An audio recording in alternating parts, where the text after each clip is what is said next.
Hey, hello, and welcome to Trick or Treat. I'm your host, Mike Mayone, and if you're watching with us, thank you. Thank you for joining us. We have a great show planned for you today. We have the one and only David Regal. He's going to be my guest. He'll be joining me in a short while. So a little hello to Scott. Scott Hitchcock is watching, and welcome, Scott. And if you're out there, hey, Sam, good to see you too. Sam is watching as well. Thanks, guys. Good to see you both.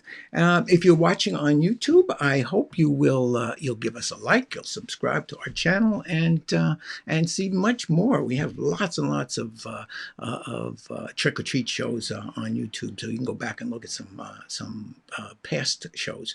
I think you'll enjoy them. We've had some really great guests. Hey, we're going to start as we do every week. Oh, before we do that, a little announcement. I made an announcement last week. I'm going to make it again. We're going to have our theater back live in-person shows at the Parlor of Mystery. The first show is going to be May 23rd. Should be fun. Should be interesting. They're going to be socially separated, whatever they call that.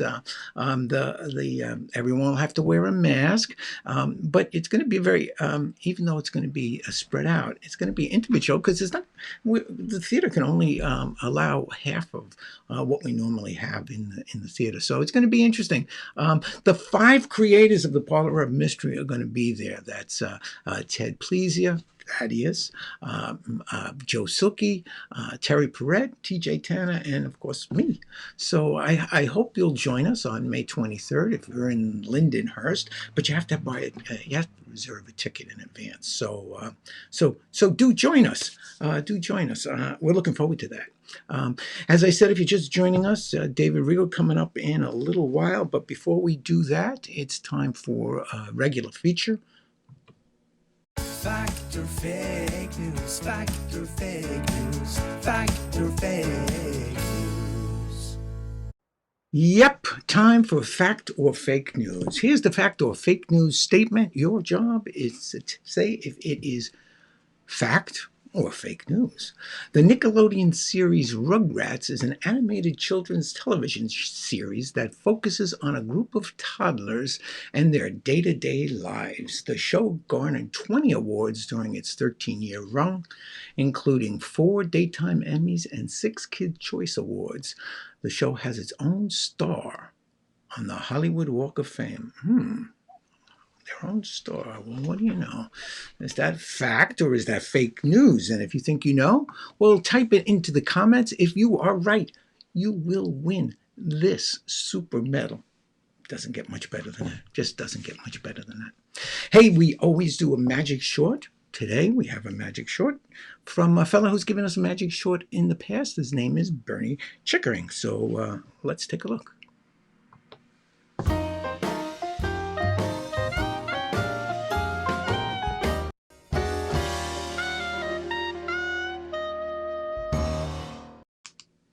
Bennie.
Hey, that was Bennie Chickering, and that's an effect I hadn't seen before. I enjoyed that immensely. Hey, if you want to see more Bennie, you can see Bennie at on his YouTube channel. I'm not going to even suggest that you write this down. Just go on YouTube and search for Bennie Chickering, and you can see more of his YouTubes. Hey, You know what we do every week? We like to cruise the internet to find something of interest that I think you guys would enjoy watching, and something that might make you laugh. So today we're going to look at.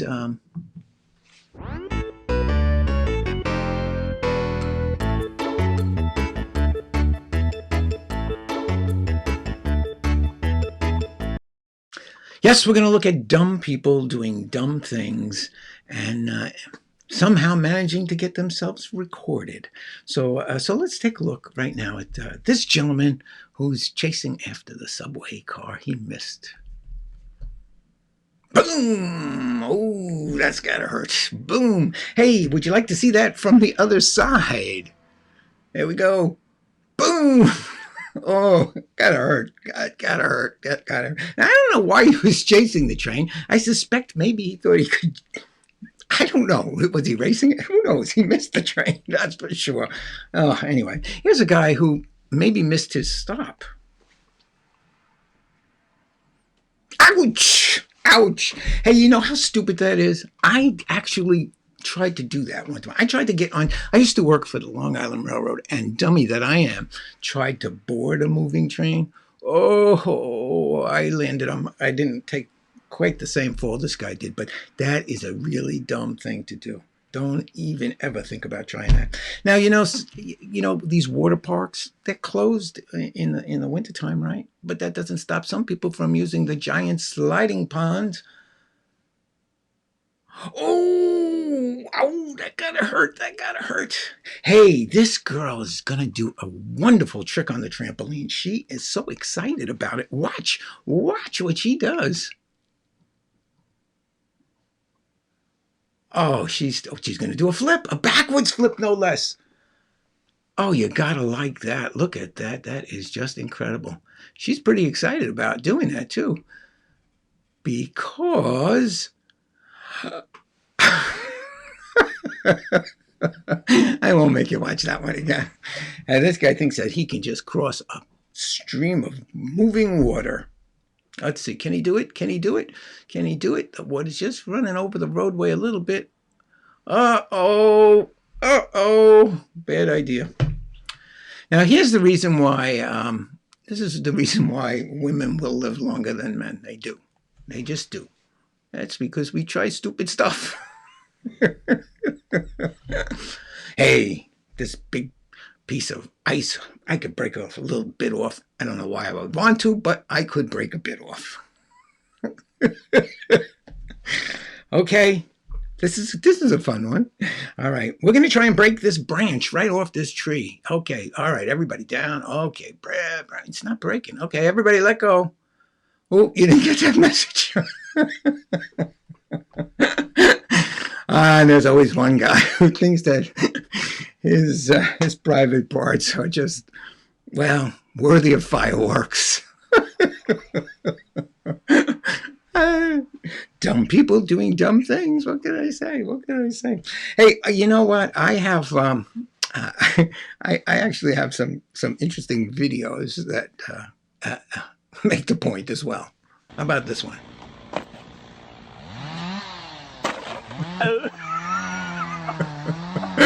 Oops. Oh, yeah. Here's another one. Oh, you know how sometimes you play that game and you just can't win?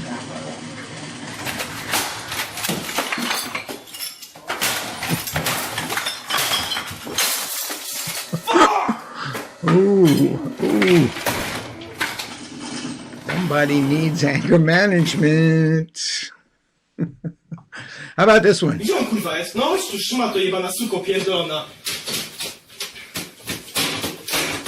O kurwa, policję! Kurwa mać!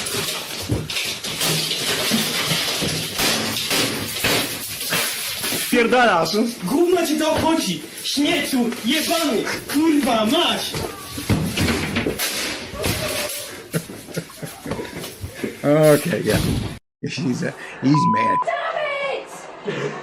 Okay, now this is why you should let your girlfriend win occasionally.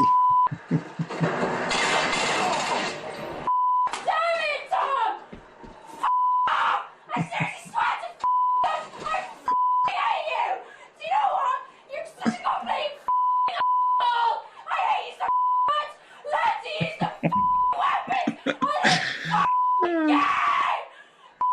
Damn it! You know what this is? You know what this is? You! I swear to you! Okay, and here's my favorite. No.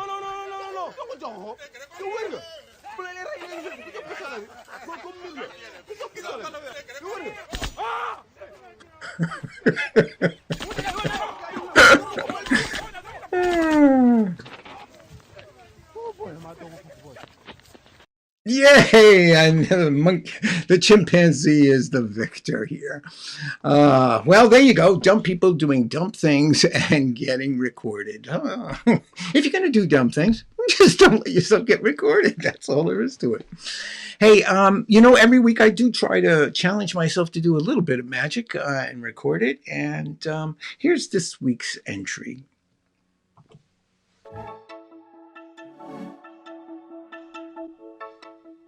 I've started to have a glass of wine with my dinner, but I think I might be drinking too much because I'm starting to see things that are impossible. Let me show you what I mean. I have 3 cards. 1, 2, 3. If I take one of the cards and I put it between the other 2 cards and I give the little packet a shake like that, it appears as if the card has moved from the middle to the bottom of the packet. Now that's impossible. Let me try again with the card face up. I give the packet a little shake like that, and it looks just as if the card has moved from the middle to the bottom. I have just the 3 cards. 1, 2, 3. Now, some people don't think I actually put the card in the middle, so I'm going to try it again with one of the other cards. I put that card right there in the middle. You can see it's in the middle. Let me show you the other side. You can see it is in the middle. But if I give that card a little shake, give that packet a shake, it looks just as if that card has traveled to the bottom of the packet.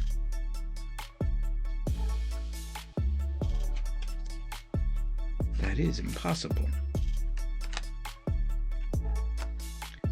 How could it be? It must be the wine.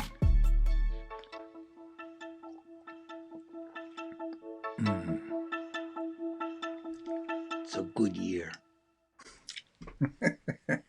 Well, I hope you enjoyed that, and I hope you enjoy a little wine with your dinner. I have started drinking a little bit too much, I'm afraid. Hey, it's time. It's time for the main part of our show. It's our interview of a wonderful, talented person, and I'm going to let that little piece of video introduce him. Here we go.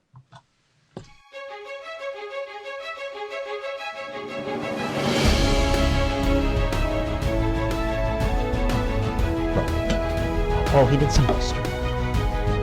Give me 5 minutes. Love the game, that's why I'm here. I sit down, I have myself refreshment. What was that? It's too bad.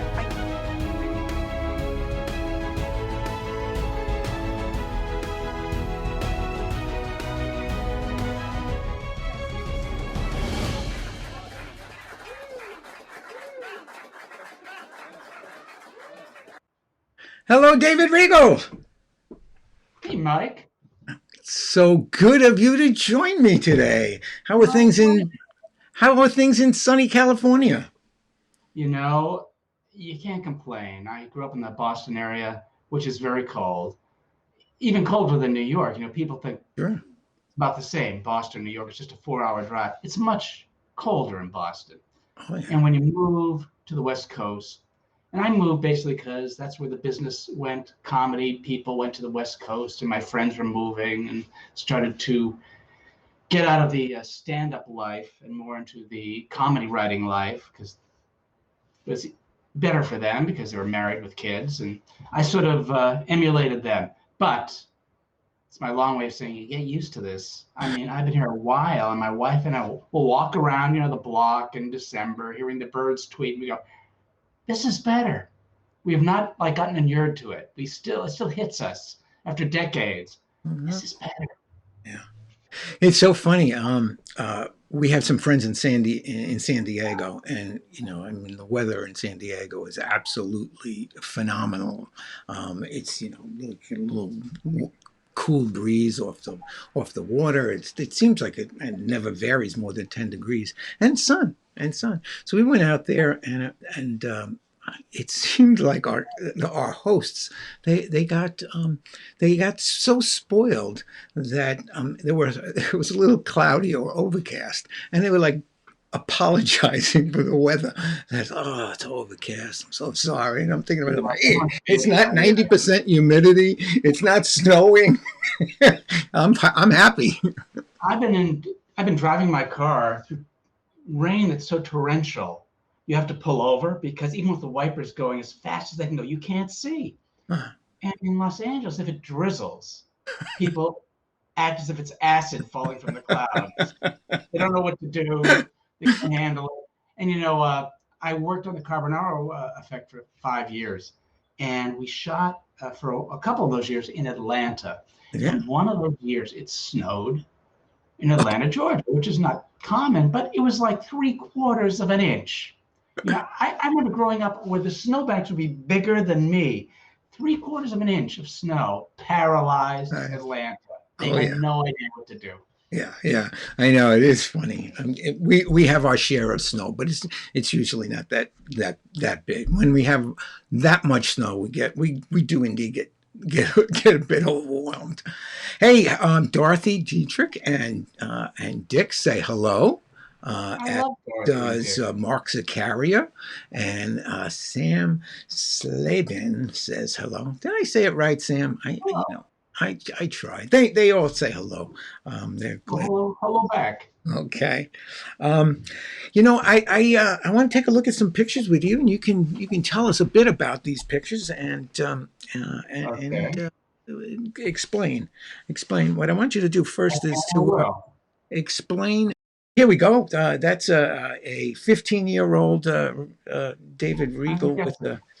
Here he is. Here's a more familiar look. Still, that's a good shot. I must be in my 20s. Yeah, and that's the shot that a lot of people saw because we use that in the Harry Lorraine book that he wrote of my magic, Star Quality, the magic of David Regal. It had that picture, and I can't tell you the delight other magicians take in showing me that picture as if, can you believe you were once that young? And if it was 1 or 2 magicians that did this, it'd be all right. But it's like so many magicians. Look, this is you. You looked like this once. It's like, yeah, I know. Hey, David, they didn't put that. I mean, when did you write the book? You were about that age when they wrote the book? It was the mid-'80s. Mid-'80s. Okay, so that's appropriate picture for the time. Okay, I don't know how to take that, but I'll just let it go. Yeah. I'm just gonna there I am, still adorable. And about the same time. Now you were a cast member or a troupe member. What do they call it in Chicago City Limits? Chicago City Limits was a group of people that came out of Chicago. They worked in Chicago, but then relocated to New York with the name Chicago City Limits, and that's where I got to know them. And I was first a fan of the group, and then they started using me as a sort of in between pianists when they're good pianists. I was not a good pianist, was unavailable. And I started working out with them, doing some of their classes. And I was an acting major in college. I thought that was going to be my vocation. And when I was with Chicago City Limits, it was my vocation. I was with them for about 6 years. And we did 6 shows a week, every week of the year in New York. We had our own theater at the historical Jan Hus Theater on the Upper East Side, and which I don't think is there anymore. And so it was a unique experience, and taking myself out of the picture was a great group, just a great group that did improv and sketches, about 50-50 in the same show. Uh-huh. It was like a big show. It was like a 2-hour evening, but it was a good combination because sketches were less arduous on the audience. If you think about it, improv requests a lot of the audience. They really have to pay attention. They have to be involved, and in some ways, it can be exhausting. So mixing it up was good, and I was very happy to be working with this very skillful and unique group. And we didn't know how lucky we were at the time. I mean, we weren't getting rich doing these shows, but we earned a living wage, and we were living in New York. And all of us were paid a living wage. And the next most popular comedy group in New York at the time paid their members nothing. So it went from nothing to a living wage. And so we didn't really appreciate that, and we should have. And the other thing that would happen is a lot of, I shouldn't say a lot, but a number of well-known people in comedy would come through and see the show and talk to us. And we were always in awe. I mean, really flattered and thrilled and so happy that they would come and see the show and chat with us, sometimes work out with us. Robin Williams worked out with us like at least a dozen times. Oh, there's a picture of Robin. There he is. Yeah. And every one of them said to us the same thing. Every one of these well-known people would say, "You guys don't know how lucky you have it." And we thought they were crazy because they were famous and, great and everything we, aspired to be and all that. But they were all saying, "You don't know how lucky you have it, or how good you have it." And we really didn't. But think about it. We're reasonably young. We're, in New York. We don't have to do other jobs for a living. And yeah, what a fun gig that was. And now I look back with, great fondness. At the time, it's not like we're at each other's throats. Well, maybe a couple of us were, but not me. And it just sort of went the way a lot of groups go. And I think versions of the group still exist.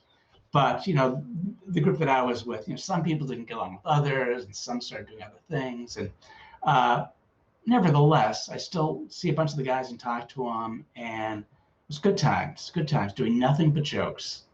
Yeah. Now tell me, what was it like to be to do? I assume you did. If Robin Williams was passing through, that he joined you in some improv. He didn't do a sketch with you. It must have been amazing to be on stage with him. Did you get a word in edgewise? Well, here's the thing. Robin, super, super nice to us always. And we loved it when he came, and the audience, absolutely loved it. He was at the absolute height of his fame. I mean, maybe, I don't know, his, what he got paid to do different things at different points in his career. So money-wise, maybe he made more money later. But in terms of just hitting, the population of the world with his brilliance, I mean, that was it. Robin Williams, he walked into the room, everyone went nuts. I bet. And as an improviser, and to be honest, Robin Williams had a bad reputation with stand-ups because they'd say, "Oh, he cops our material," and some acts wouldn't perform with him in the room. Wow. If some stand-ups saw Robin come in. I mean, these are famous stories. They would sometimes refuse to do their act. Oh, goodness. So he had that reputation. But I'm here to say, Robin, whether, it's interesting, that may have been true, but he could improvise like nobody's business. And I guess people, when you reach great heights, people like to knock you down a peg. And they said, "Oh, he just remembers every joke he ever heard. Is he really improvising? It's just a Rolodex of things, and he just pulls from the Rolodex." He was really improvising. He may or may not have had a Rolodex of things and a photographic memory of every joke he ever heard. But when he improvised, he was very, very much, focused and tuned in and great, absolutely great. Yeah, it must have been interesting to work with him. I can only imagine.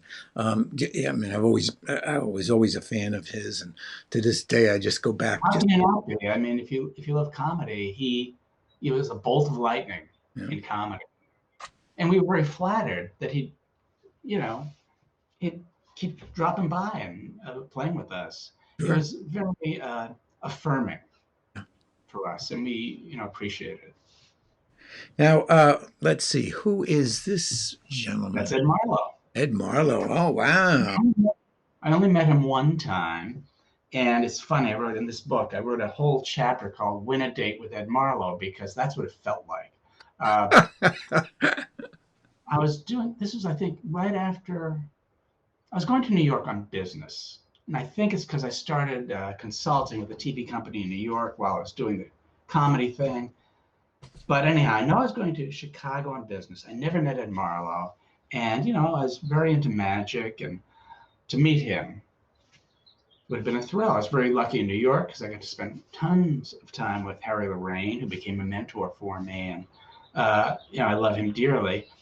You want to meet Ed Marlowe if you're going to Chicago, though. Let's face it, who wouldn't? Well, how do you meet Ed Marlowe? The magicians I'd hang out with on Saturdays in New York, there was like Oh, a Delhi. restaurant. Yeah, Yeah, right. in the Murray Hill section of New York. And we'd all get together and, do tricks and give each other a hard time and all that stuff. And I knew Russell Barnhart, the late Russell Barnhart, knew Ed Marlowe very well from time that's spent together. And Russell's a little bit of an odd duck, or was. And hey, Russell, I said, I'm going to Chicago. I'd really love to meet Ed Marlowe. And I figured Russell, who I knew pretty well, would say, let me take care of that. Russell didn't do that. He said, okay, here's a phone. Go to Magic Incorporated with the Magic store in Chicago. Tell them I sent you. Give them this, here's their number, and they will, hook you up. And I go, what? It just seemed very involved. I said, you really? Okay. So I went to Magic Incorporated. I said, Russell Barnhart said I could ask you if I could somehow, Ed Marlowe. And I guess they gave me his number, though he was in the book. You could look up in the Chicago directory. Ed Marlowe was in the book. But no one was really helping that much because I know I was in my hotel room calling Ed Marlowe cold. It's like, okay, I went through this rigmarole. Yeah. Kind of awkward. I felt it was awkward because Yeah. even though when I perform, I'm effusive, socially, I'm pretty A, introverted, and B, inept. Those two things are a very powerful combination. So it was like calling the girl that you liked in school. I was not like I could just pick up the phone. Here I am calling. I was like, I remember pacing by the phone like an idiot. What am I going to say to Ed Marlowe? Because I just wanted to meet with them and hopefully do tricks. It's funny, Did you have What's that? Did you have a trick to show him? A trick? Oh, Mike, I worked on a set. A love-struck boy. Here's tricks that I could show Ed Marlowe, and I wrote them all out. Hoyle cards. Hoyle cards. But the reason I was using them is because they're like sold in the odd lot stores in New York for like 99 cents a deck. This is pre-Costco. Yeah. And 99 cents a deck was a good deal, and they lasted forever. It was Hoyles at the time were. Can I say the word shitty on this? Oh yeah, absolutely. Those videos I had a lot worse language. They were really, really terrible cards. But when you started to play with them and work them, they became like butter, as they say. So first you couldn't faro with them. They wouldn't spread right, but you kept playing with them. All of a sudden they spread better than any cards you've ever had. They faro every time. So I had Hoyles or red and a blue, but I can't bring them. I don't want Ed Marlowe to think I spend 99 cents on my cards. So I got some fancy bicycle bags, not even normal. Did I say normal? Not even normal bicycle bags, fancy ones from Tannins. And I got those and I had my list. So I'm ready to go. If I end up meeting him and we end up doing things, it's just ridiculous. Really like a date for me. The whole experience of wanting a date to go right. So after a while, I dial those digits. After 3 or 4 times, not getting through all 7 digits. Hanging up. And a woman answers the phone, clearly his wife. Hi, this is David Regal. I'd like to speak to Ed Marlowe. Ed Marlowe comes to the phone with his voice. Oh my God, I wish I had it recorded. It was like sandpaper on gravel voice. Hi, Mr. Marlowe. I'm David Regal. I love your magic. I don't know if you're free today, but I'd love to buy you dinner. And he went, yeah, sure. And so we nice. met at this Italian restaurant that he liked. And I was not going to be the first one to do tricks. So God knows what we talked about for however long it was. We talked about other things. I'm not going to pull out the deck because it felt extraordinarily presumptuous to do that. So finally, after a while, Ed Marlowe pulls out a close-up mat and he throws it on the table. And it was not a nice close-up mat. It looked like he had used it for a while. The dog had used it for a while. It had been places. And then he pulled out a pack of Hoyles. And then he did something that was extraordinarily sweet of him, kind of him, and put me at ease, and was a fantastic moment that I can now share with you. He said, I was reading your book or looking through your book, and I thought, I didn't know he knew I had a book. This is the Harry Lorraine book. I didn't even know he had it. And I was speechless because there's a trick in there. I didn't care for it that much. I'll show you the one I made. And he starts, you can tell I have a dog. He starts doing this trick, and it's a 4-ace effect. And it's one of these 4-ace effects where you get a little dirtier as the trick goes on because you're copying and copying and copying. And he's doing the trick exactly the way I wrote. I'm watching cop and cop and cop. And he's right before the moment where you have to add the cop cards to a leader pack. But instead of doing that, just as a gesture, his hands are empty and the aces are already there. Oh my. Fooled the hell out of me. And he later showed me what he did. Fooled the hell out of me by imitating a trick that was in my book and then fooling me with it. It was absolutely delicious and incredibly kind of him because he just, by saying that he looked through my book, sort of, again, set me at ease because now he knew that I existed on some level. And then just a very sweet way to fool me. And he proceeded for the next 5 hours. I think we did 5 hours of tricks for one another. Oh my. Was kind of the opposite of the way I expected Ed Marlowe to be, because he was placed in such a high pedestal technically. Everyone's always talking about his technique. And when he was doing tricks for me, these were all very amusing commercial pieces of card magic with like little twists that I didn't see coming and surprises I'd never seen anyone else do. And later, people who knew him said, oh, David, he did that because he knows the kind of magic you do. So, what do you mean? Because his repertoire is so deep and he can access it so easily for him that he can just, make his own sort of mental list of, here's what I should be doing for this person. Wow. Yeah, it was really cool. And I mentioned a plot, like after 5 hours, just talk about everything. And even mention a plot and he'd just pull out his versions he likes. He'd just start doing them. And yeah, it's very cool. And so, yeah, that's the photo that commemorates that date. And Harry, who I mentioned, whom I love dearly, and he became sort of my magic dad, my own dad, not an easy person to get along with. And I'm not the first person to say that. It was kind of his, great Mom said it too. that the world took note of. And so when Harry was very, generous to me, and he's a generous guy in general, but I immediately noticed, because I was getting back into magic about the time I met Harry, because I was deep into magic in college, into magic less because I was studying other things and whatnot.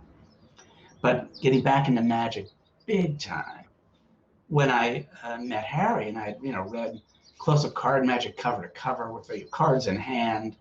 So I was into it very heavy, and meeting him after you read that book is going to be a thrill for anybody, because Harry, as a writer, is very different. I'm a writer of magic, in that he was always very inviting.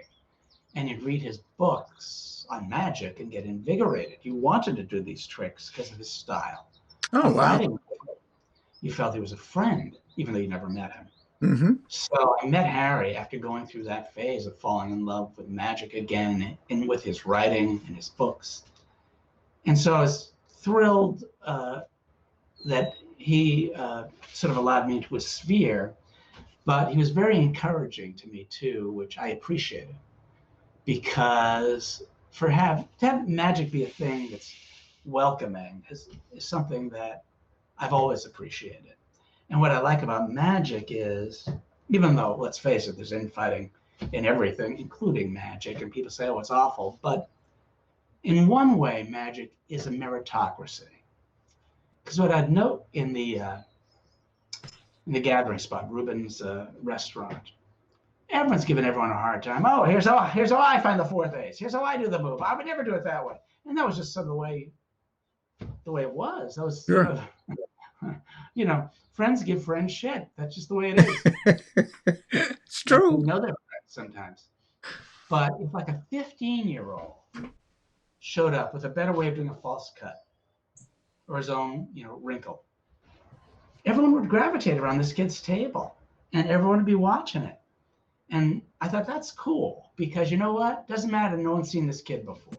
Doesn't matter if the kid's 15. Doesn't matter if the kid's rich or poor. This kid has a little wrinkle on a false cut, and people appreciated it, and they let the kid know they appreciated it. And I thought that's a really good thing about magic. Magic's not the only thing like that. Songwriting is like that. If you write a good song, it doesn't matter if you wrote 100 before and we'll write 100 after. Maybe it's going to be the only good one you ever write. Doesn't matter. It's a meritocracy. And people can hear it and appreciate it. Same thing with magic. If you come up with something that has value, you might not get rich from it, but it can be appreciated. True. It's not always true of art. I mean, we always hear about artists that were never appreciated in their lifetime. But it's very true with magic. Very true. It's instantaneous with magic. You have a very peculiar hobby that I want to share with those watching, and these are all. This is just one of 3 collages I have made of people strangling you, Tater. No, you're right. They are strangling me in this one. Yeah, I'm going to highlight a couple of them. Here's one. I never noticed that you pointed it out. Let's see who else we have. Oh, Darren Brown is strangling you. And Dan Aykroyd. Dan Aykroyd, yeah. Is that not remember? We have a lot of. Oh, look at that! There's the Fonz, right? Apparently, his career highlight in Barry. If you've never seen the show Barry, I mean, we're owed episodes now. It's been so long since the last episodes of Barry, but what a great series that is! And Henry Winkler is fantastic, not good, fantastic in Barry. In Barry, okay. Where does that play? Where is it? HBO. It's a very adult, dark comedy, but it is great. Okay, we have HBO, so I'm going to check it out. Barry is the name of the show? Barry, yeah. Yeah, okay. And here are some more stranglers.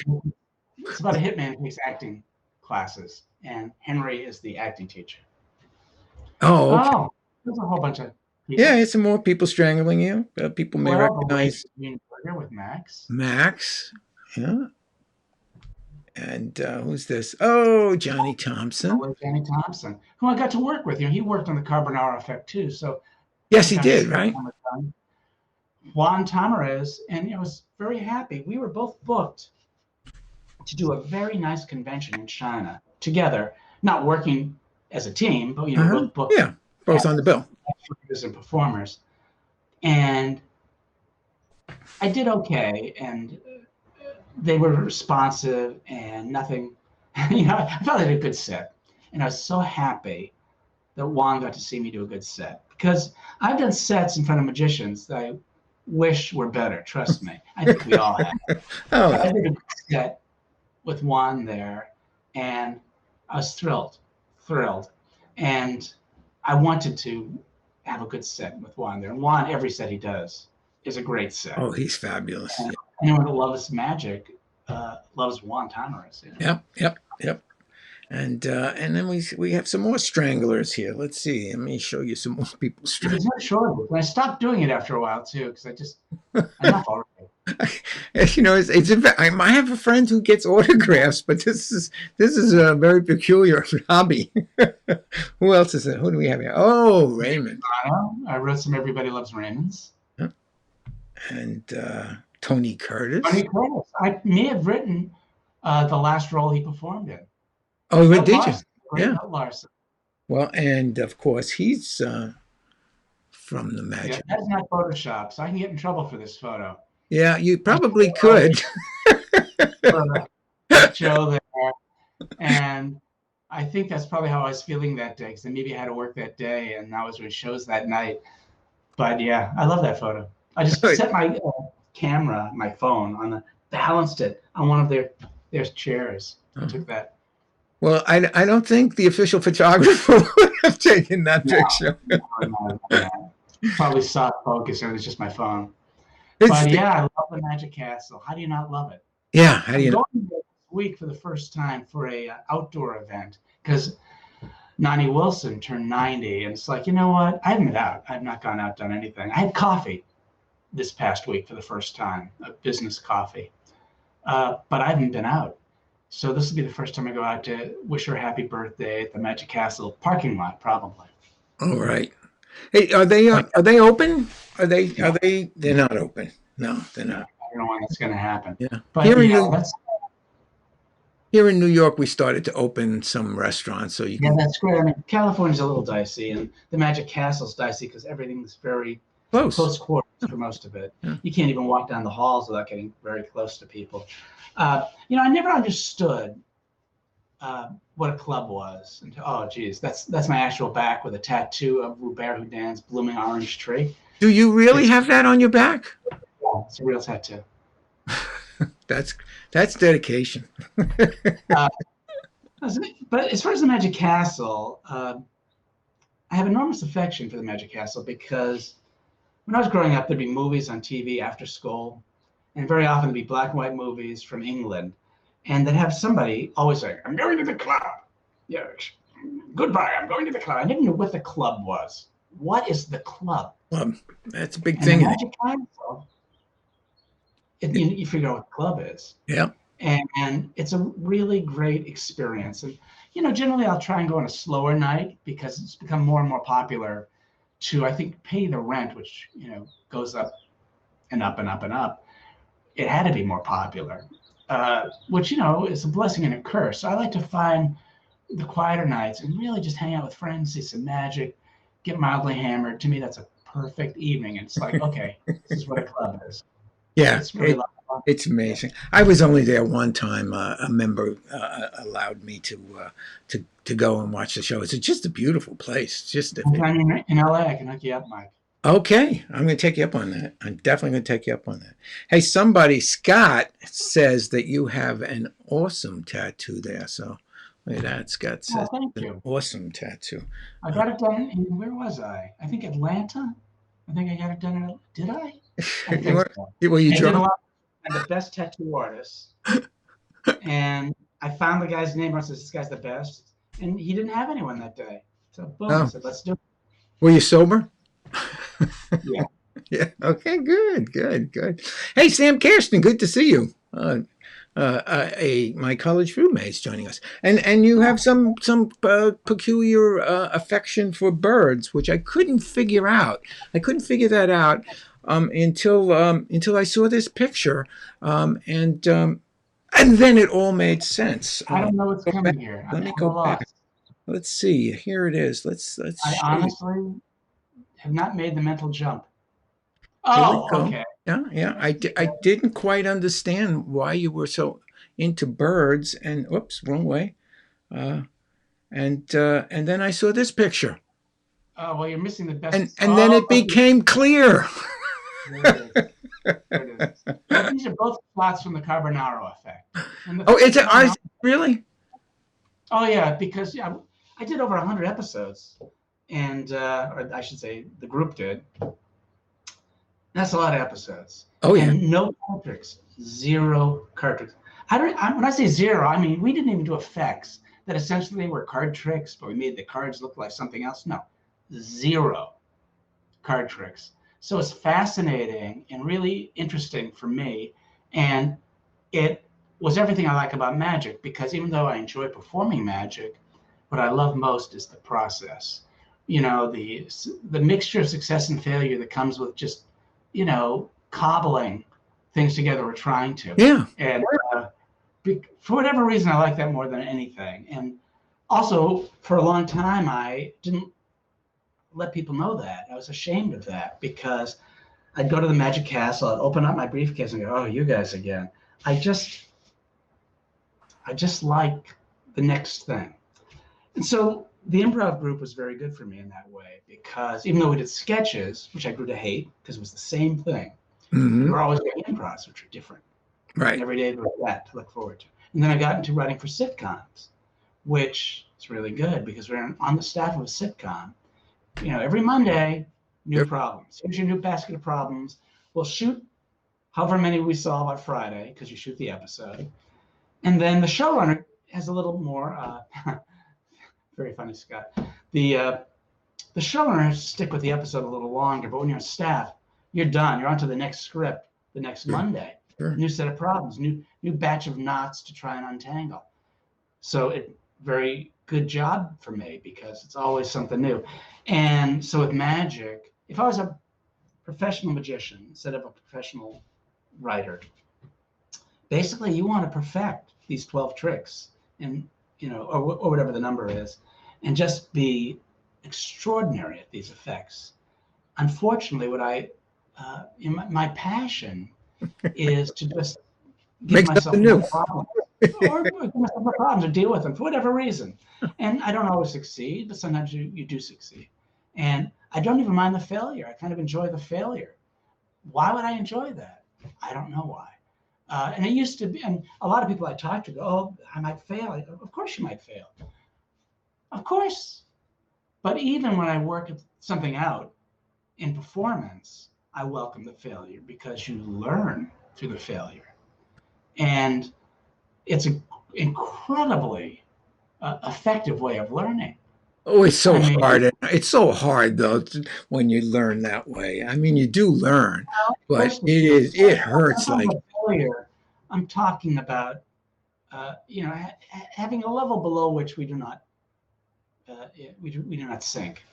In other words, it didn't work the way I wanted to. How can I make this better? How can I? Well, I feel, again, not to get crazy philosophical, I feel when we perform, we should do so with intent. In other words, we're allowed to try and work things out, using performance as a way to help us. Especially some people do better at that, than sitting and trying to figure it out on a piece of paper. Or some people, it's a combination. Some it's one or the other, whatever. But it's very difficult to be efficient without intent. In other words, if you have intent in a performance, whatever it is, I want them to be surprised here, I want them to laugh there, and I want their, heartwarming moment there, whatever our intent is. right. Without that intent, it's kind of hard to measure your act, or that trick. But with intent, it's much easier, because you can say, "Oh, did they go at that moment? Were they surprised? Did they laugh at this moment?" I mean, these are now very practical ways of seeing if you've achieved The objective. Yeah. that intent. Yeah, objective, exactly. So with objectives and intent, now we have a simple mechanism. So we can fail at those intents. Fail. Well, that helped. Now I know it didn't work. Right. each time. Let's try something else, and maybe 2 out of the 3 will work. So that's what I mean by failure, and I welcome it, because even though we all get lucky, and sometimes the thing we think is going to work works. Right. Maybe it's 50% of the time because we're really good, but other times, say it's 50% of the is a lot. 50% of the time, you're going to fail before you succeed. So you want that failure, because Otherwise, you're never going to get to succeed. Yeah. So anyhow, I understand why people are afraid of failure, but that's something that has to be overcome. Yeah. Hey, so the light switch is right over here. okay. The sun went away.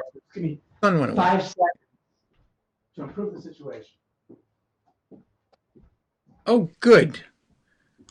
And just while you were away, I got to see that Dorothy has a question for you. Do you have a process for your comedy?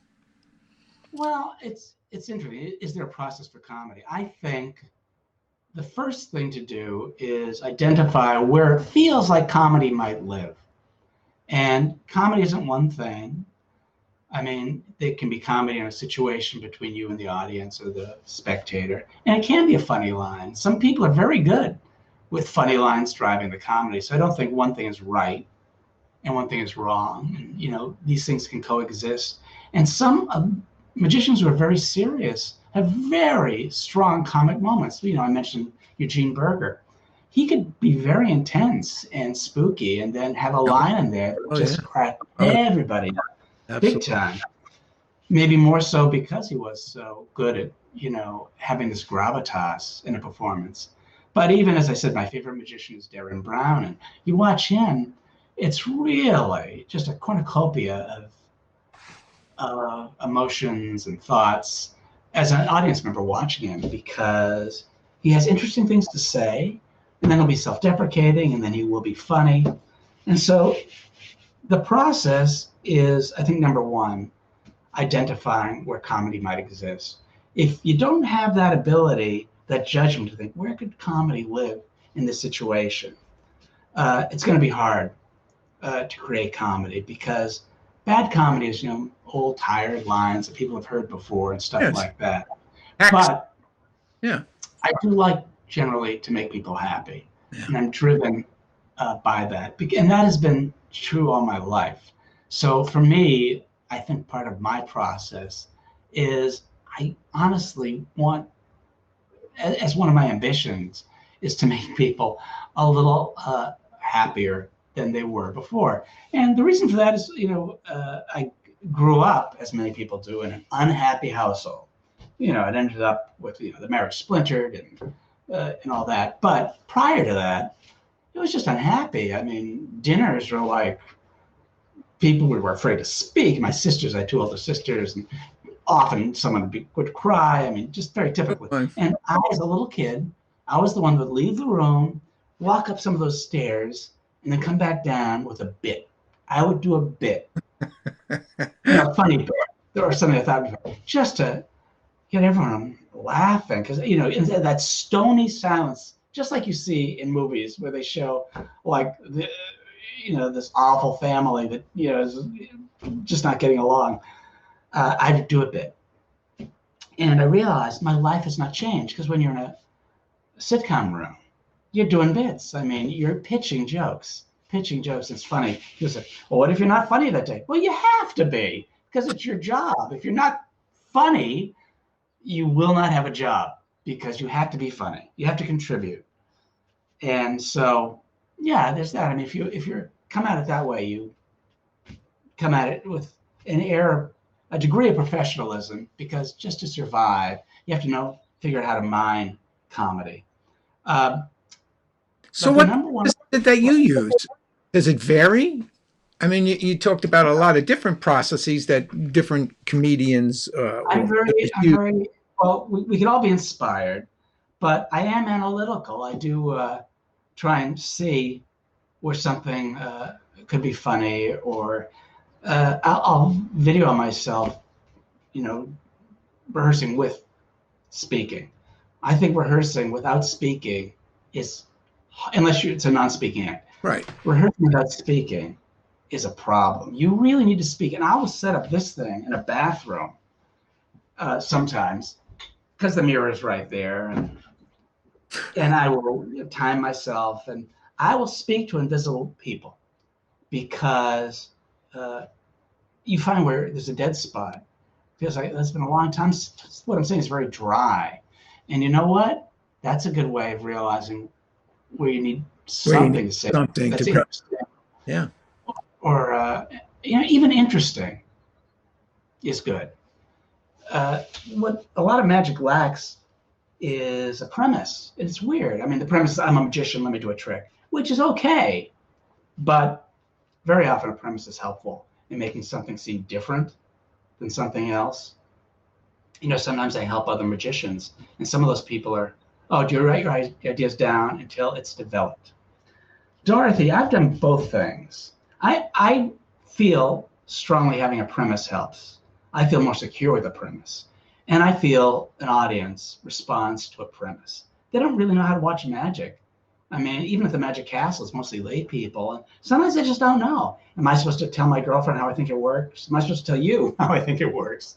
Am I supposed to, is it okay to laugh? They honestly don't know. So part of performing, I think, is educating the audience and letting them, and often relaxing them. The first thing I do will never be adversarial.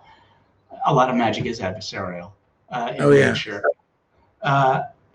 And so, what was Dorothy's comment? She said, oh, don't write everything down.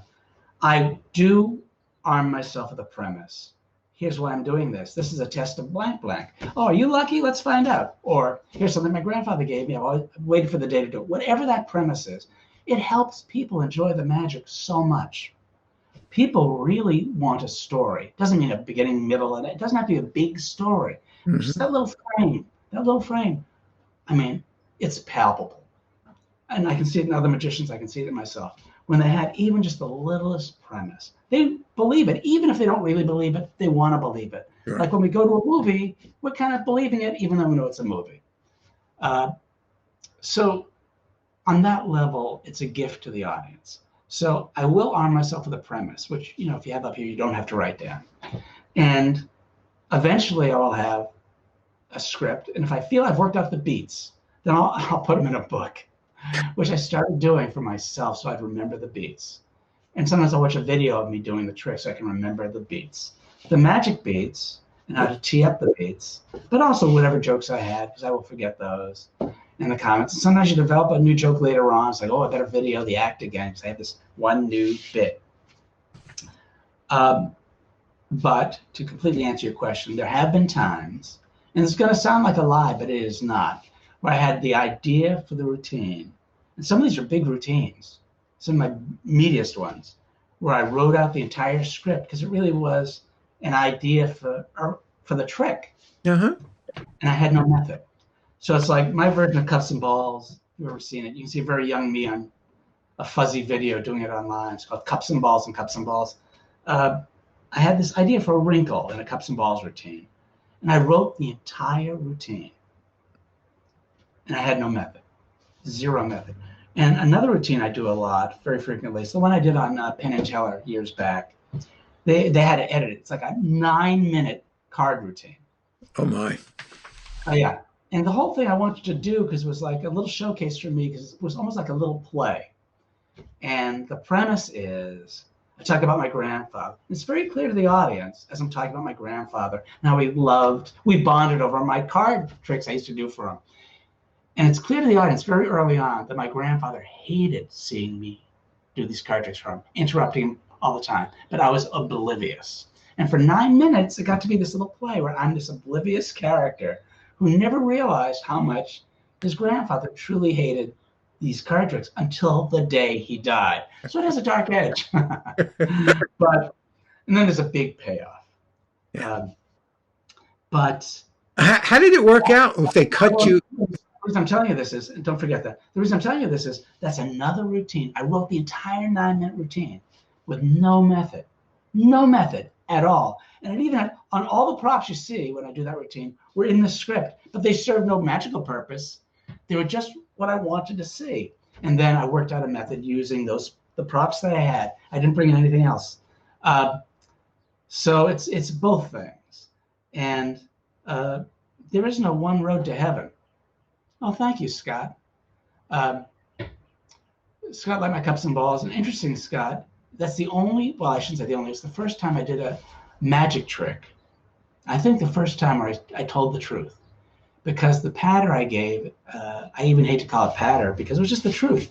I learned the cups and balls by being like a 12-year-old and going to a joke shop, magic joke shop, where it was the Boston thing. The joke stores that had the rubber vomit also had really nice magic apparatus. That's true. That's true. And I bought the plastic cups and balls. And I remember, very vivid memory, magic memory for me is closing the bathroom door and practicing the cups and balls, the little plastic ones, and going, this is just the greatest. Because I really did believe there was a trap door in there when that old man showed me the cups and balls in the joke store. I really believed there was a mechanism or something. So anyhow, my routine, cups and balls routine, is I start by doing that cups and balls routine with the plastic cups. And everything I say is the truth. And it felt really good. Not that you always have to tell the truth. But that was the first time I told the truth. And every time I did that trick, I really enjoyed remembering that stuff. So I interrupted you. No, I was just curious when you make those choices when you do you write out a routine that's going to be 9 minutes, and then they cut it. Right, but then they cut it, right, for airing. It's pretty long, yeah. Yeah. So did it harm the? I mean, that's had to harm the presentation. I wanted. It was such a thrill for me. I mean, they said they were not fooled, and even with that, the most fun I've ever had doing a magic trick. Oh yeah. Because it was a Vegas audience, and I'm delivering jokes to a Vegas audience, and you know, when you're into comedy, you're a little bit of a laugh whore. And that was thrilling. I was really nervous too, because for all the reasons you'd be nervous in that situation. But so it was hard to do it because it was the first time. But I loved it. Absolutely love it. And they really ran a tight ship. It was just a really good experience. Yeah, I hear they do a great job for all the performers. Everybody has great things to say. I haven't heard anybody say that they had a bad rap there in any way, like you do here for some of the other shows. It's very, very pro magic. And yeah, it's just a great show. Yeah. Hey, you have written lots of television, and you were involved in this show for many years. Yes, I was. I eventually ran it, and that was a lot of fun. And interesting the way cartoons are made, because in the case of Rugrats and a lot of animated stuff, little boys are voiced by women. Yes. Women. I have heard that. Tommy, you know, I need to know about the character of Tommy. He was kind of the lead baby. Pardon me, thank the Diet Mountain Dew. And he was the emotional, or I should say, the moral center of the show. He was, you know, the one that was always true, always did right, always the philosophical center. Voiced by E.G. Daly, this beautiful woman who would show up for our 9 o'clock radio plays. That's what we called them, because you record the audio first, and then they make video or cartoons to match the audio. She'd just show up there, as I say, at 9 in the morning, smoking a cigarette, looking fantastic, doing the voice of the moral center of Rugrats. It was fantastic. Let's see, who is it now? Sam wants to know, apparently you were involved in Celabracadabra? And Celabracadabra. Please, Mike, do not mispronounce a piece of classic Americana. He wants to know what was the worst part of doing that show. I won. Well, my celebrity, C. Thomas Howell, and I won. What was the worst part of filming Celabracadabra? The worst part of doing magic with TV is there's a disconnect generally between the TV producers and what magic is. Magic, most of what you do on magic is not something you buy at a store. Normally it's something you, A, conceive, B, come up with a working method, and C, build the freaking trick. It is possible to do some stuff that's sold. But in the case of the Carbonaro effect, a different show, the premise of the show are things, these are not tricks. We have to make our victim believe it's something that's happening in the real world. And 95% of the magic repertoire is, I'm a magician and I'm doing a trick.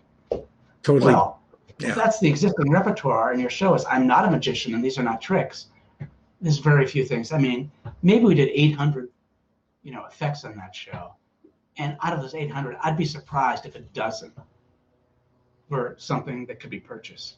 Yeah. So almost zero. Yeah. And on other shows, very often they're asking for something, or the need is something that is not necessarily a store-bought item. And yet, people that aren't in the magic world think anything you want to do, you just go to the magic store and say, magic store and say, oh, I'd like the trick that lets you put a puppy in a flat envelope and then fold it up. They honestly think that. And the skills that are involved in TV magic are interesting. It's not the same skills you need for live magic. It's those skills plus others. Having sound judgment with what will translate well, when it gets into a screen. I mean, NBC had this script a couple of years ago.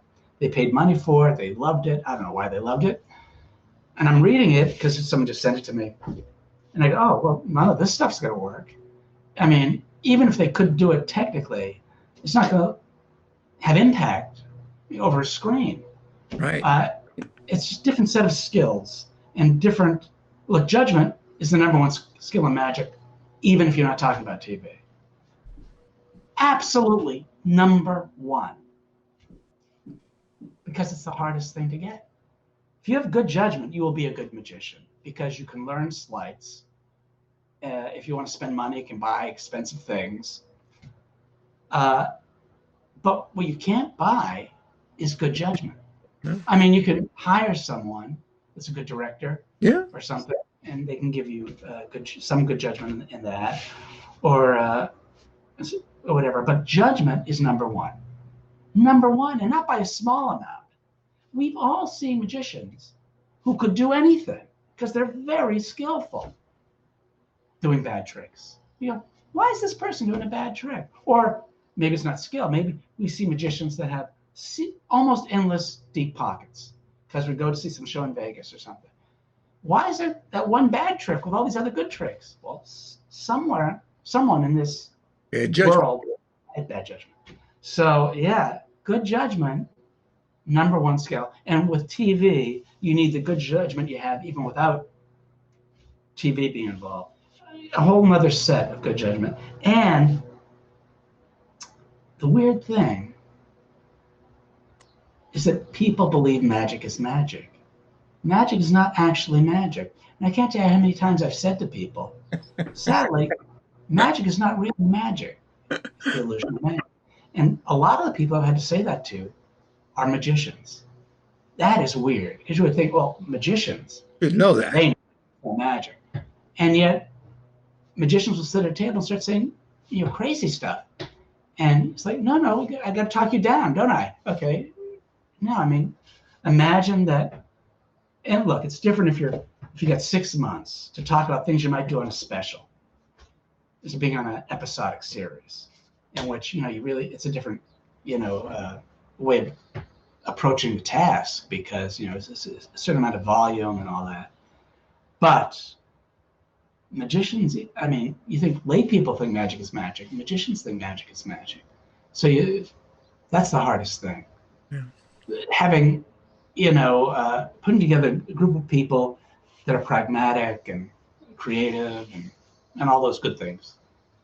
Well, you do a lot of writing besides just for magic for television. Carbonaro Effect is Christina says she loves that show, and it's a great show. Yeah, Michael was he did a show together with us just this past week on the bitching baby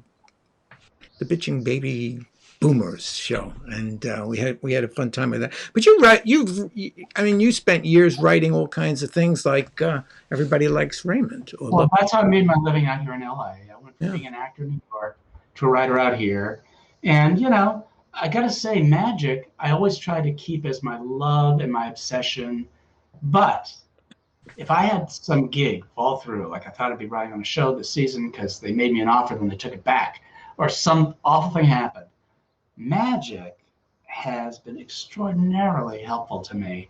And I was afraid of like polluting this, therapy I had in magic, because it was just this wonderful thing that I sort of kept over here. And it was just friends I'd get together with and people I could, enjoy life with. And I was afraid to pollute that. But magic has sort of, combined itself into other things I do. And I was afraid it would, lose some of its charm once it became something that I also looked to for income. But fortunately, it sort of happened slowly and everything's good. I mean, I still am a magic nut.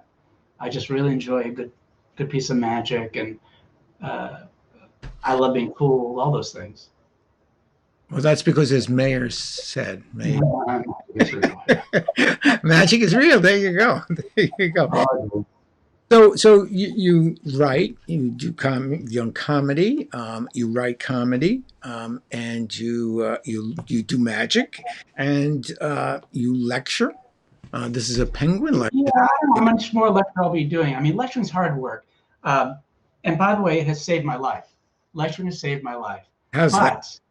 I mean, because that's like some of the things I do when gigs would fall through in writing. I go, okay, I'll do some lectures, and I do not take that for granted. And in more ways than one. Financially, instead of a year bringing in no money, magic allows some money. And a big secret of life is some money is much better than zero money.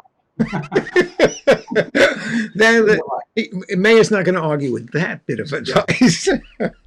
So hey, this is a lecture as well. When I say I don't know how much longer I'll be running around, it's basically for physical reasons. It was really hard work, and people don't realize that. I'm not saying boo-hoo at all, but when you show up and when you're doing a lot of lectures, not very frequently, I would do 2 or 3 weeks. Not frequently, because I have a family, and that's when my kids go home. Sure. But I do it a couple of times now and then. And when you show up, everyone thinks, "What an easy life!" You just show up and you're talking about magic, and we're giving you money. And yes, it's great meeting people and having people happy that you're there. But when you do a lot of it, it's a different sort of lifestyle, and it's arduous because you might have 8 hours of driving, or 10 hours, right, or 12 hours between these spots, and you have all your samples in the back, like you're the Willy Loman of magic. It's hard work, and then you behave like. I mean, actually, it's like they say, musicians say. I mean, the hard part is getting to the gig, and then you do the gig. The gig is great, and I honestly do love. It's my favorite thing in magic, lecturing. Opposed from the process, the performing, the type of performing and talking you do in lecturing is great for a lot of reasons. One is you don't have to worry if something falls on the floor, so that is gone. Something fell on the floor. Let me get that. Yeah. So the fact that's gone isn't nice. Really doesn't matter. But on a personal level, I said on a financial level it was a huge help, and that is true. But on a personal level, when you're an actor, and I was an actor, when you're a writer, it's a will you love me job. When you're pitching a story, when you're pitching a show, when you're pitching a joke, will you love this? Will you love this? You're doing your little tap dance, hoping for approval. And a friend of mine said, a very wise friend, when you get together for coffee, you talk about what's going on in life. He said, Dave, and I think this is about, I was between jobs or something, or I had a spec that I wanted someone to like. He said, David, you're really living your life, but you're basing your happiness on the approval of others. And let's face it, it's always a component in life. your happiness is based on the approval of others. Other people have the power to give me the ability to be happy. And his point that he was making is, when that ratio is lopsided, it's not a good way to live.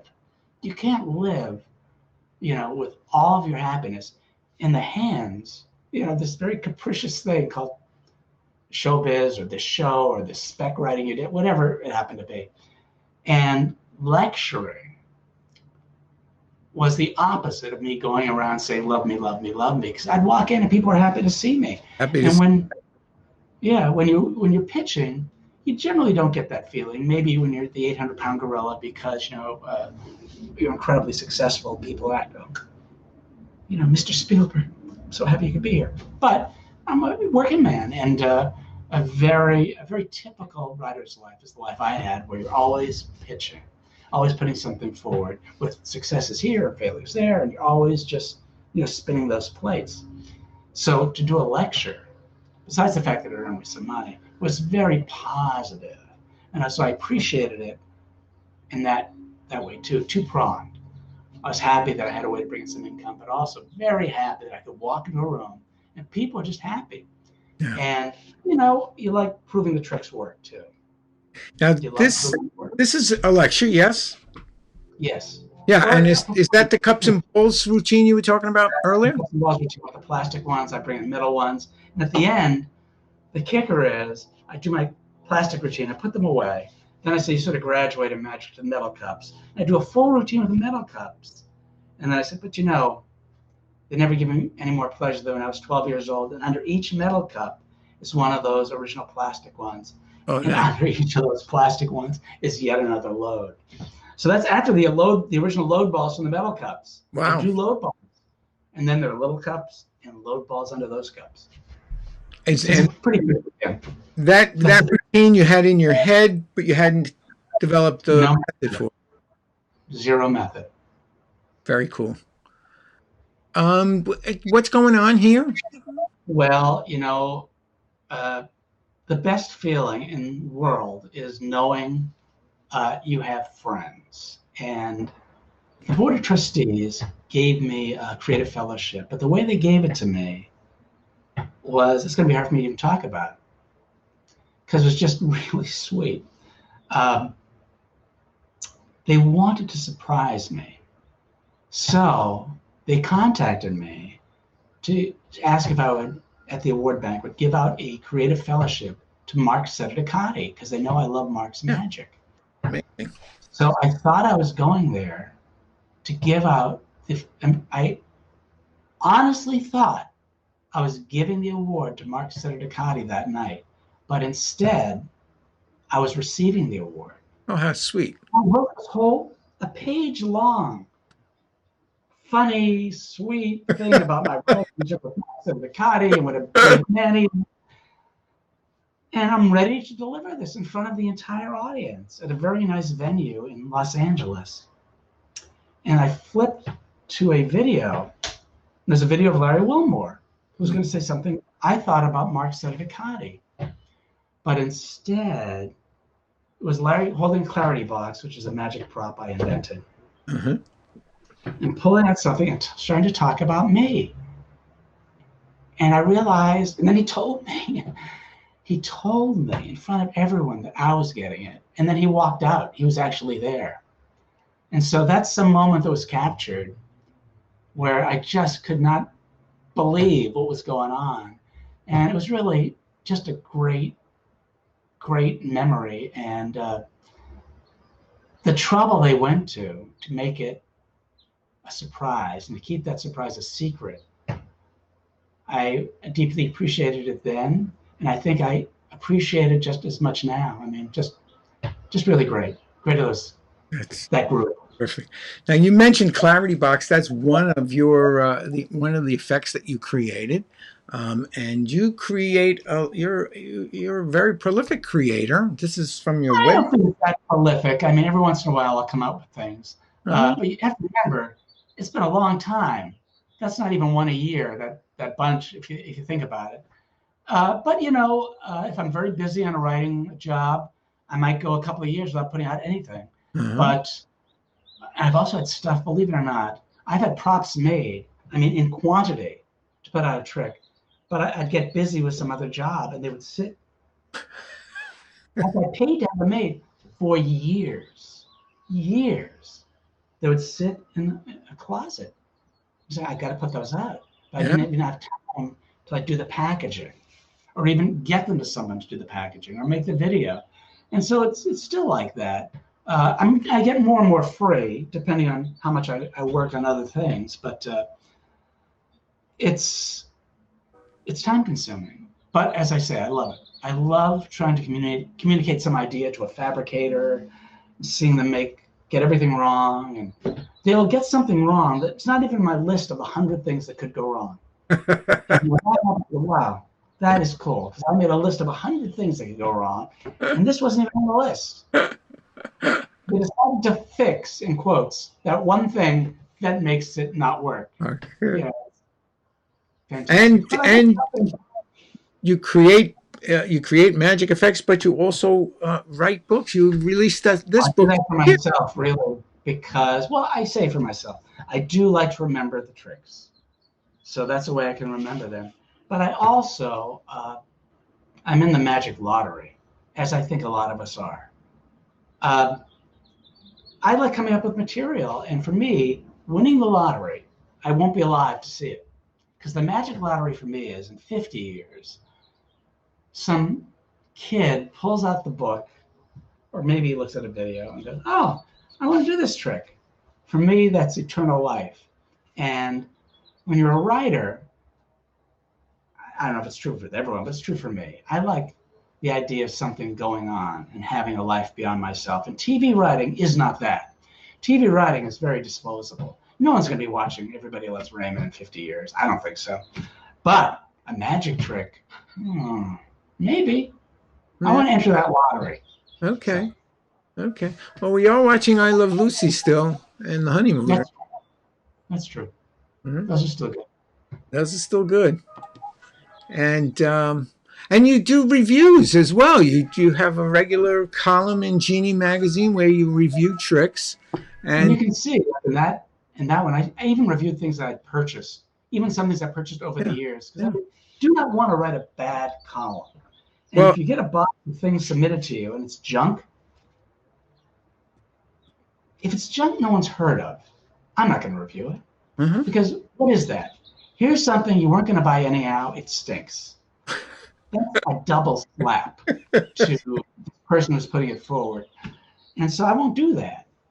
If something comes that everyone's talking about and I don't like it, I'll review it. And if I don't like it, I'll give it a bad review. If I do like it, I'll give it a good review.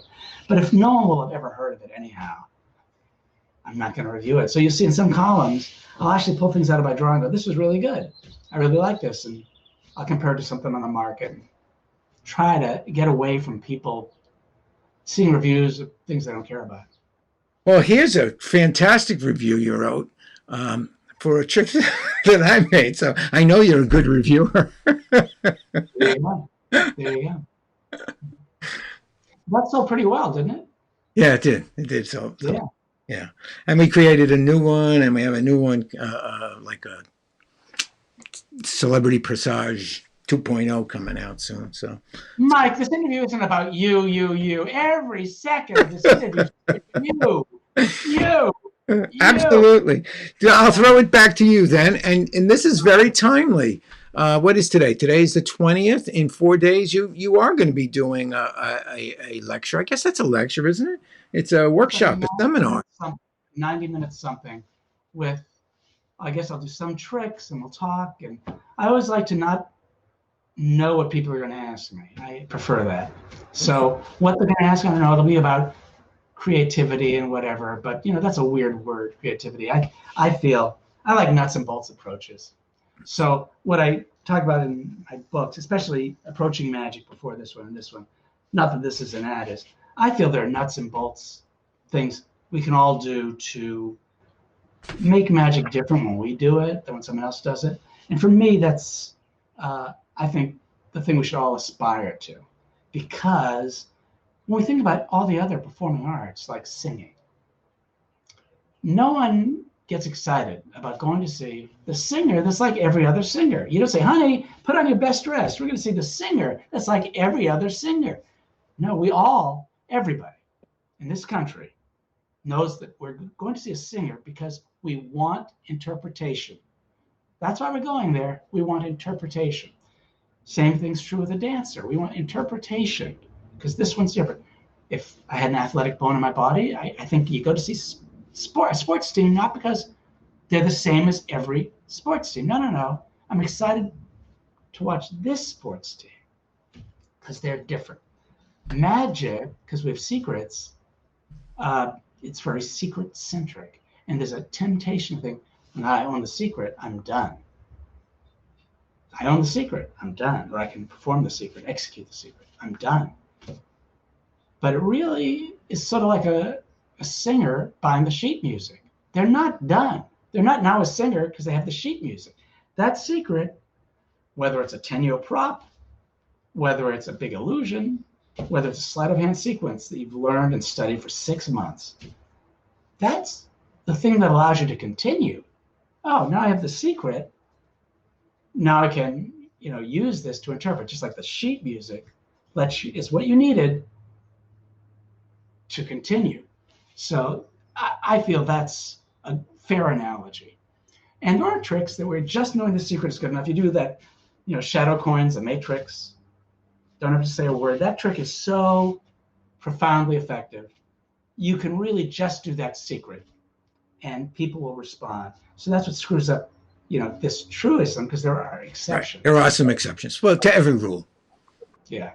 But, if you were a crazy man or crazy woman running around for those ironclad tricks like matrix, which if you do well enough are just compelling on their own, you will be able to do a set of compelling magic, which will be exactly as good as that other person that located those 6 tricks.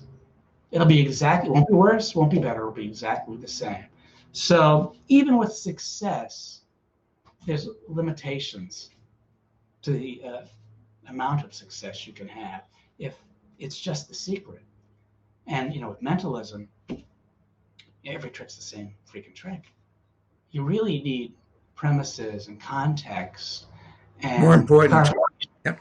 Of how what's being demonstrated here that's different than what's being demonstrated there. So I don't know how I got on that subject, but yeah. Well, I don't like getting heavy about theory. I like talking about nuts and bolts approaches, and there's so much that can be done that's easy that anyone can do that makes that performer different than if someone else did that same effect. And so I always think that's worth talking about in addition to the secret. Well, we certainly went over our time because we had so much. Well, I did one trick at least, right? Will you do a trick for us? It's Trick or Treat is the name of the show, and I'm hoping you'll do some for me. So I'm honestly not in love with the sound of my own voice. That might seem that way. It's just that I like talking about magic. Of course, I can see that. So I'll do the trick that you had in the promo because it's what I like doing. I haven't done it in a while, but I like doing it. And it's one you can see. This kind of, you can see the sun's coming here. Should I turn off some of this bright sunlight? No, it looks okay. It's okay. We can see the cards. I'm down in Burbank. Burbank, if you ever visit places like Los Angeles, whenever I visit a new place, I like getting a feel for the place because otherwise you're not really visiting. And the best way, if you're planning a trip now that things are opening up, the best way to get a feel for a location is to walk the streets at like 3 or 4 in the morning. It's a great way to get a sense of what that place is all about. So I did that in Los Angeles, and I met this charming man. He said, "Come here, I want to show you something." Really nice. I felt he was being friendly. He said, "I want to play a game. It's called Find the Lady. You find the lady, I'll give you $5. Oh, nice fun, gentlemen. He said, "But if you don't find the lady, you give me $5. I don't like losing $5. But he did say I could win, and there was no one else I could talk to in that abandoned bus terminal. So I said, "Sure, let's go ahead with this, your game." He said, "Now I'm going to try and fool you a little bit because I have jokers too. So between the jokers and the queens, we'll see what happens." And he started slow, which was nice of him. But then he did what I call the schmiggly do. Schmiggly do. Wham, wham, wham. Oh, too fast, too fast. I guessed over here. He said, sorry, you owe me $5. Wanna play again? I don't like losing $5. But he did say he was sorry. So I figured, okay, let's give it a shot. And again, he started slow, which was nice. Then he gave it a schmiggly do. Wham, wham, wham. And he did one more. Ooh, too confusing. I guessed here. He said, sorry, now you owe me $10. Shall we play again? Well, now I know this is not a nice guy. This is a con artist out to steal my hard-earned money. So I figured, just one more time. This time I paid close attention. I think you should pay close attention to, oh my God, I'm scared. Close attention. Then he did that. I don't know what that had to do with anything. All I know is, at the end of the night, I owed him $5, $10, $15. I'll never play cards with that man again. Wow. Magic. That was awesome. That was terrific. Thank you. Could you see everything? Yeah, it was great. It was absolutely. It was a beautiful routine. I've seen other people do 3 Card Monte routines, but nothing quite like that. Yeah, that was just, as you said, that is a different interpretation of that I trick. think we all know the real magic that happened here. Yeah. Mike. I managed to nurse a Diet Mountain Dew for this entire time. That's good. This warm kind of melted Jello taste, but it's still here. Scott liked it too. So there you go. Scott says it looked great, and it was great. So, David, I can't thank you enough. Stick around. We're going to. I'm going to say goodbye and let everybody know who, if anybody, won Fact or Fake News Super Medal. So thank you for being my guest tonight. It was my pleasure, and hi to everyone watching now. Good. And watching the future. And I'm going to take you up on the getting me into the Magic Castle. I was kidding about that. I was kidding. We'll walk in. We'll have a beer. It'll be great. Okay, you're on. And then say some kids are watching. Okay. Thanks again. And so let's if you want to get more David Regal, you can find him at his website, davidregal.com, and you can look at the many tricks that he produces. That if you're a magician, you can buy, and you can look at some pictures and some video on his website, and maybe if you run into him, he'll take a picture with you strangling him. So it's something to look forward to. I know I'm going out when I go out to the castle, I'm going to practice. I'm practicing right now. So it's time to reveal the fact or fake news question. Fact or fake news? Fact or fake news? Fact or fake news? So was the Nickelodeon series Rugrats, which our guest was involved with for many, many years, an animated children's television series that focuses on a group of toddlers and their day-to-day lives. Did it win mucho awards? And does the show have its own star on Hollywood Walk of Fame? I can't believe that. Is it true? Let's see. First of all, it's a fact. Okay, nobody knows more about facts than I do, believe me, and that's a fact. It's a fact. Well, there you go. It's a fact, Dorothy. I'm sorry you didn't win. It is a fact. So that's the end of the show. Hey, we have Boris Wilde coming up. Next month in May. I'm going to be off for a couple of weeks, so I won't see you next week. If you're watching on YouTube, I do hope you'll subscribe. I hope you'll give us a thumbs up. I hope you'll share the show with your friends, and come back in a couple of weeks and watch Boris Wilde. In the meantime, enjoy the magic in your life.